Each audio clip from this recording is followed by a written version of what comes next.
নমস্কাৰ যেহেতু ওয়েডিং সিজন ধুনিয়া মই কেঁচা পাটৰ জোৰা এটা আপোনালোকৰ বাবে লৈ আহিছো আজি চাব পাৰে শেডটো খুব ধুনিয়া কফি টাইপৰ শেডত আছে অকমান আৰু ইয়াতে এন্টিগুনা ওয়াৰ্কেৰে কাম আছে তলৰ ডিজাইনটো এনেদৰে আহিব ইয়াতে বিৰাট ধুনিয়া জোৰাটো পিন্ধিলে যে কেনেকুৱা ধুনিয়া লাগিব আপোনালোকক বিশেষকৈ ৰাতি পিন্ধিলে বিৰাট ধুনিয়া লাগিব আৰু ইয়াৰে মই মেখেলাখন দেখুৱাই দিছো এইখন থাকিব ইয়াৰে মেখেলাখন একে এন্টিগুনা ওয়াৰ্কত কাম থাকিব মেখেলাখন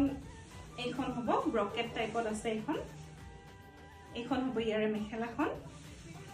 কালাৰটো ধৰিব পাৰিছে আপোনালোকে বিৰাট ধুনিয়া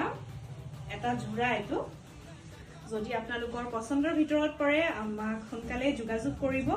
যেহেতু কাপোৰবোৰ সোল্ড আউট হৈ আছে বহুত সোনকালে এইটো হ'ব জোৰাটো এইখন চাদৰ এইখন মেখেলা থাকিব আৰু ইয়াৰ